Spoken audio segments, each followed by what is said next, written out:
Greetings, everyone, and thank you, Jeff, for that very kind introduction. I'm honored and grateful to receive the Courage Against Hate Award. Thank you for this special recognition and for all that the ADL does to advocate for a more just and tolerant world. This organization has fought for equality for over a century, not just for the Jewish community, but for the voiceless people of every race, faith, orientation, and background. You know what all people who suffer discrimination and social injustice know, that if hate lives anywhere, it lives everywhere and affects everyone. Today, our country is becoming increasingly polarized, intolerant, and angry. Many of us lock ourselves in residential enclaves and congregate with like-minded people. We send our children to schools that are increasingly segregated by race and social class. We tend to consume traditional and social media that agree with our biases. This allows us to hide in the false security of our own beliefs without opening our minds to different perspectives. In our political discourse, many of us resort to the lowest common denominator of groupthink, dehumanizing those we oppose, defeating the ideals that made our pluralistic nation strong in the first place.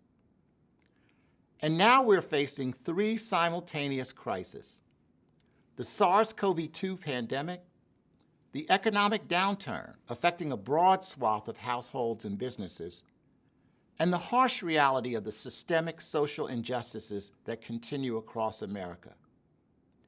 The protests and the outbursts of violence and destruction we've seen this year may have been ignited by the murder of George Floyd and similar egregious events, but they are fueled by the long-standing pain and anger of people across our country who have been denied the freedoms and opportunities that our democracy should provide to everyone.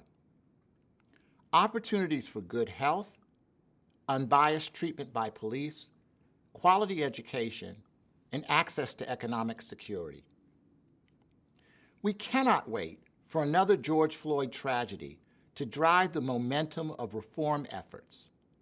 We must all take responsibility now for driving the changes that will remove systemic racism and hate in our societies and commit to social justice and equity for all. At the same time that we're becoming an even more diverse society, we are seeing a shocking reality: a resurgence of xenophobic, anti-Semitic, and racist ideas that play to people's fears and resentments. Fundamentally, we humans are homophilic. That's just a fancy word that means we tend to be somewhat tribal in nature. Human cohesion, or sense of belonging, helps us survive and deal with challenges that we face as members of our tribe, so to speak. But it can also lead us to suspect or even fear those who are different. Our subconscious is constantly aware of who is us and who is them. Perceived similarities of backgrounds and values make it easy for us to connect and build strong and lasting relationships with certain people. We all have these unconscious inclinations, or if you will, algorithms, that affect our decision-making based on normative beliefs and behaviors, which stem from a combination of past experiences, customs, and traditions that have been passed down to us through the years. But there are downsides to our subconscious inclinations. When we are surrounded by people who are like us and see the world as we do, we fail to appreciate what we have in common with those we regard as different. The challenge is how to get beyond these beliefs and norms. The good news is that through self-awareness and empathy, we can. We can be reprogrammed.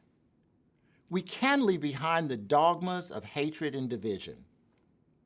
That is why we need ADL and groups like it.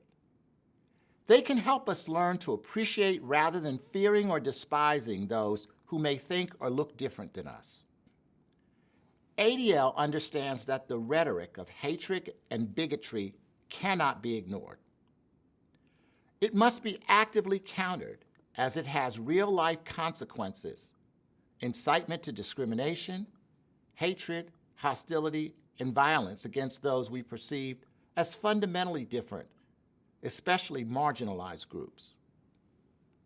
We know from historical as well as recent experience that there's a correlation between hateful and divisive rhetoric and hate crimes. One cannot think about Nazi Germany without thinking of the Holocaust. The late Elie Wiesel, a man of moral clarity and courage, reminded us that we must not stand silent when we see and hear hatred raising its ugly head, as was the case when threatening neo-Nazis descended upon Charlottesville, Virginia. In his Nobel Prize acceptance speech, he said, "We must always take sides. Neutrality helps the oppressor, never the victim. Silence encourages the tormentor, never the tormented. Sometimes we must interfere. When human lives are endangered, when human dignity is in jeopardy, whenever men and women are persecuted because of their race, religion, or political views, that place must, at that moment, become the center of the universe." Groups like ADL urge all Americans to take personal responsibility for helping to promote a society that is more just, rational, tolerant, and inclusive. In the U.S., we have never sufficiently grappled with our painful history with respect to racial oppression of African Americans, the consequences of which are still being felt today. The American institution of slavery was eventually abolished by the 13th Amendment of the United States Constitution. But what the 13th Amendment actually did was end involuntary servitude. It did not end the pernicious beliefs that allowed Africans to be kidnapped, bound in chains, transported in the holds of slave ships, and held in brutal captivity for centuries in the United States, a country that was founded on the stated ideal that all men are created equal. It is though we're afraid to say out loud that slavery was morally justified by a deeply held ideology of white supremacy, by the idea that black people are less evolved, less capable, less deserving than white people. The continuing evil of slavery and the following century in which Jim Crow, lynching, and other means of racial oppression were protected under color of state and federal law in these United States is the narrative of racial difference, the fiction that black people are less than fully human, as our laws once held, just 3/5 of a person. Following the troubling death of George Floyd, I believe we are at a potentially defining moment, but that moment will pass unless we're willing to confront the presumptions of inferiority, dangerousness, and guilt that are assigned by many to people of color, and black people in particular. If we're going to achieve meaningful change when it comes to systemic racial injustice in America, which can be seen through disparities in education, housing, employment, law enforcement, and opportunity in general, we're going to have to be willing to take uncomfortable steps. We'll need the courage to face the unpleasant truths about our history of racial inequality.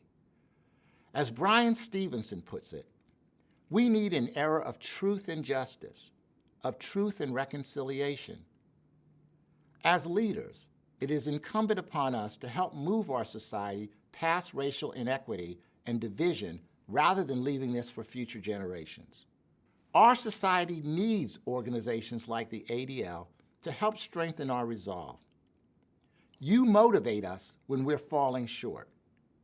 You fight hate in all its forms, whether through anti-bias training for law enforcement or by standing up for marriage equality or exposing extremism. Your efforts echo the solidarity America has had in its greatest moments. Rather than fight for one community, you fight for equity for all, and by doing so, you make us all better. We have been seeking a fair and just America for nearly 250 years, but I remain hopeful despite the renewed pain 2020 has brought us. We must continue to raise our voices together, no matter our faith or race, so that we unite against hate and make sure others know it has no place in the communities and institutions we're building. Merck, like ADL, is an organization committed to helping to achieve inclusion, justice, and freedom for people around the world. Specifically, we're committed to helping people win freedom from disease and suffering, and we work hard to make sure that our products, like our Ebola virus vaccine, which is used to fight outbreaks of that deadly virus in Africa, reach the people who need them. And as Merck's CEO, I can bring opportunities to others by guiding the company to promote economic inclusion and social justice in all of our undertakings. Success requires moral leadership, people with vision who are guided by sound values, who can make principled decisions for the greater good, even if these decisions are economically or politically unpopular. We need leaders like my CEO predecessors at Merck, who put patients before profits and established a company committed to saving and improving lives. And those leaders of the ADL, who understood injustice anywhere was a threat to justice everywhere, and so they united to stamp it out. So in closing, I thank the ADL for this tremendous honor. As an African-American man, I know I have been privileged in my life, privileged by educational opportunities that are not typically provided to inner-city children. I try to remember the words of the late John Lewis, a man of great physical and moral courage and an icon for civil and human rights. He said, "When you see something that is not right, not fair, not just, you have to speak up. You have to say something. You have to do something." I try to do my part to extend those opportunities to others, and I would do so even if my work was invisible. But knowing others see it and feel it worthy of recognition brings me hope. No matter how hard the effort or how long it takes, we must persevere in our quest for social justice. I'm honored to accept this year's Courage Against Hate Award and to stand strong with you and all the great people of the ADL and Merck to demand the best of our country and ourselves. Thank you.